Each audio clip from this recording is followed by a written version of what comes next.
I recently was on a pretty long road trip, and generally I'm a pretty good eater, but when I go on road trips, I give myself full permission to eat however much junk I possibly can. So anyway, I stopped at McDonald's to get one of those Egg McMuffins that they cram between two pancakes. I know you know what I'm talking about. But anyway, the lady there was just the most genuinely kind, friendly blast of warm sunshine I think I ever got in my life. She kept calling me love, and she was like, "You want the breakfast bundle, love?" I'm like, "Yeah, sure." She's like, "You want the 2-for-1, love?" I'm like, "Yeah, sure." She's like, "You want the 5-for-5 munch bag?" I'm like, "Yeah, why not?" Now, I'm one of those guys who judges food by weight. The heavier the bag, the better. By the time she was done with me, I had about an 80-pound bag of food that I spent about $6.49 on. Now, the point of this is not my wonderful road trip eating habits. The point is, this lady, she gave me something. I'm not talking about the food. I'm talking about her kindness. It's like she passed something on to me, something spiritual. And it changed me. It made my day, my week. And here I am now trying to pass it on to you. Poof. Now, I know this isn't rocket science or really anything new, but the thing to think about is this. We each have this incredible power to pass on these spiritual gifts to one another. But unfortunately, they can go both ways. So I can pass on goodness and lightness and joy. Or I can pass on my heaviness and darkness and negativity. Or what I think is really sad is sometimes we can just go through life and pass on nothing at all. I remember when I was leaving that lady, I was thinking, yeah, but I wish I had that. I just don't have that cheerful disposition. Well, kindness is not about just putting on some cheeriness. That's niceness. And niceness can be faked, and it's usually about manners and etiquette, and I can be really nice to you and really care less about you. But kindness is authentic. It's real. It can't be faked because it comes from the heart. So my kindness doesn't have to look like anyone else's. We each have our own very unique brand of kindness. We just have to find it.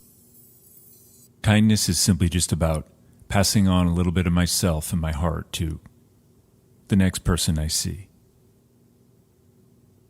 And we can all do that.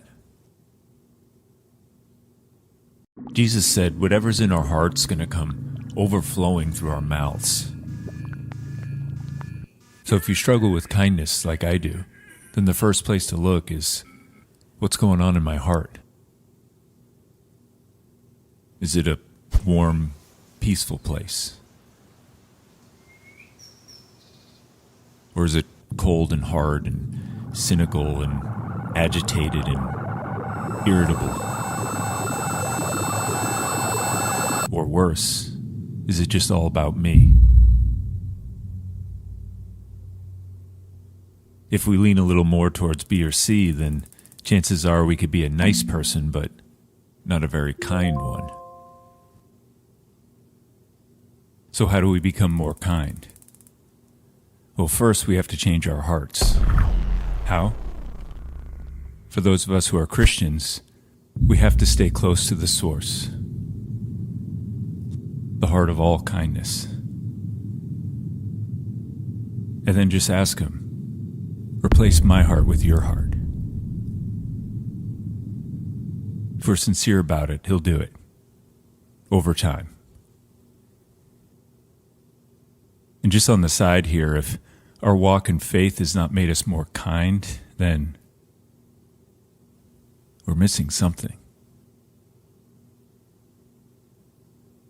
And for those of us who still may be on the fence, well, just ask yourself, if there is a God and God has a heart, what do I think that heart looks like? And then, would I want my heart to look more like that heart? Just in case we ever want to know what the heart of God looks like, looks like this.